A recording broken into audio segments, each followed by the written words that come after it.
Assalamualaikum warahmatullahi wabarakatuh. Alhamdulillahirabbil alamin. Wassalatu wassalamu ala asyrafil anbiya'i wal mursalin wa ala alihi wa sahbihi ajma'in.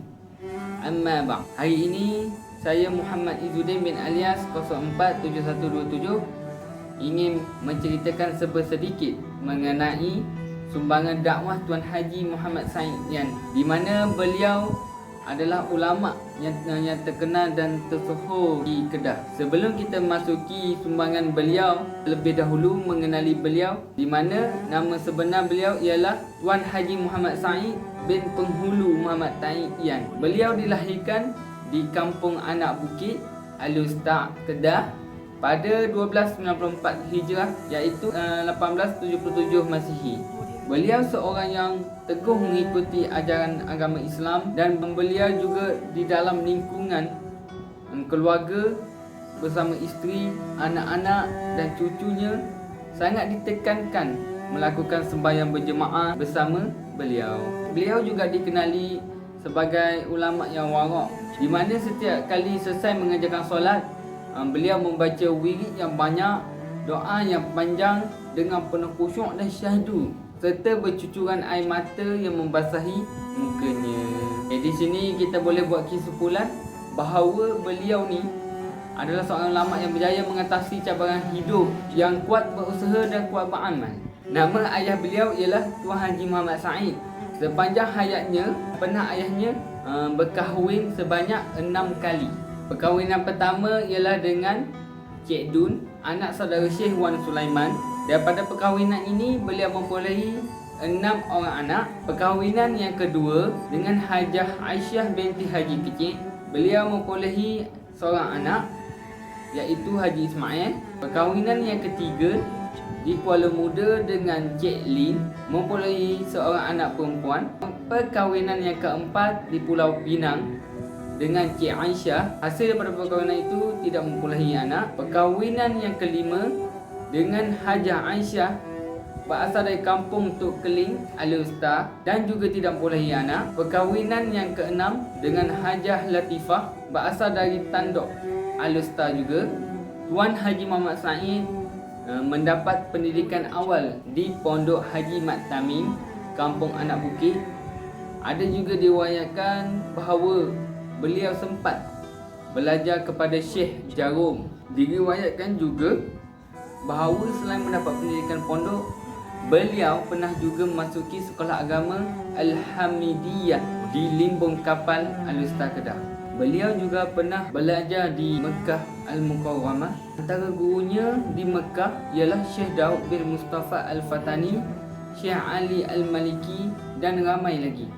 Antara guru pondok beliau ialah Syekh Wan Sulaiman bin Wan Sidik. Tetapi di sini tidak jelas Syekh Sulaiman mana yang dimasukkan kerana penulisan nama tidak lengkap. Sumbangan Tuan Haji Muhammad Said kepada masyarakat dapat dibahagikan kepada 4 kelompok.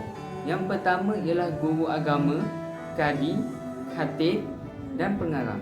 Yang pertama, sebagai guru agama, beliau membuka pusat pengajar sistem pondok dan penadahan pelbagai kitab di rumahnya selepas beliau berpindah ke Titi Bakong, Yan, Kedah. Di situ ramai orang yang berkunjung untuk belajar bersamanya, di mana murid-muridnya selain daripada warga Titi Bakong sendiri, ada juga daripada tempat-tempat lain yang datang.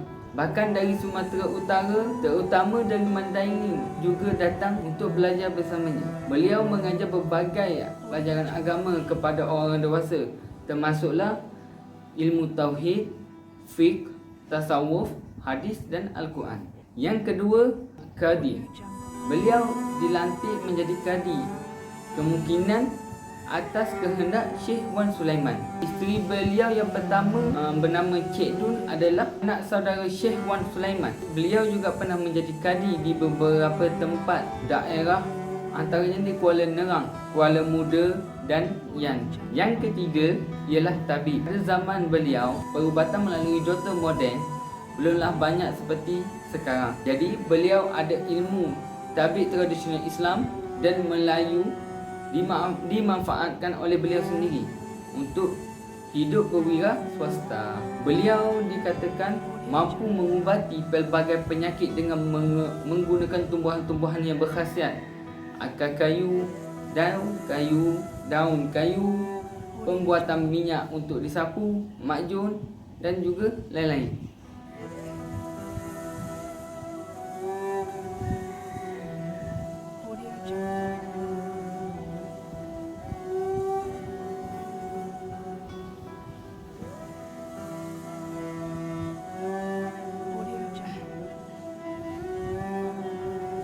Hasil daripada perubatan beliau juga ada kebanyakan yang sembuh dan ada juga yang kebanyakan tidak sembuh, disebabkan Islam kita mengajarkan bahawa ketentuan sembuh atau tidak adalah dengan izin Allah semua, dengan izin Allah, bahkan bukan manusia yang menentukannya.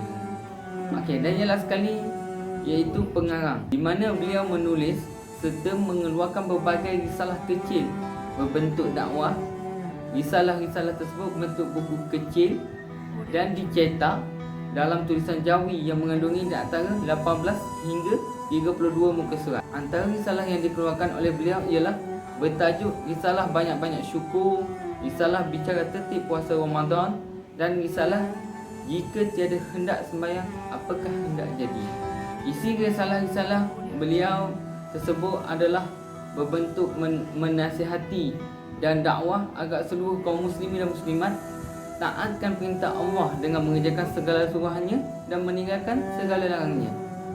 Risalah ini dicetak pada tahun 1951 hingga 1958. Di bahagian belakang-belakang risalah tersebut terdapat nama-nama risalah lain yang ditulis oleh Tuan Haji Muhammad Said seperti Perbendaharaan Mastika, Bicara Asmaul Husna, Syirah Barzah, Selusuh Memudahkan Perempuan Beranak, Wiri-wiri kucing bertuali, dan lain-lain lagi. Antara karangan lain yang ditulis olehnya ialah yang pertama, Anak Kunci, yang kedua, Buah Putih Bagi Kanak-kanak pada Permulaan Tumbuhnya, yang ketiga, Adabul Katir, yang keempat, Punca Kesukaan juzuk yang pertama, yang kelima, An-Nasiha Asy-Syabaniyah, yang keenam, Majalah Nun, dan yang last sekali, At-Tabi'. Jadi setakat itu sedikit saya menceritakan mengenainya untuk pengetahuan anda sekalian.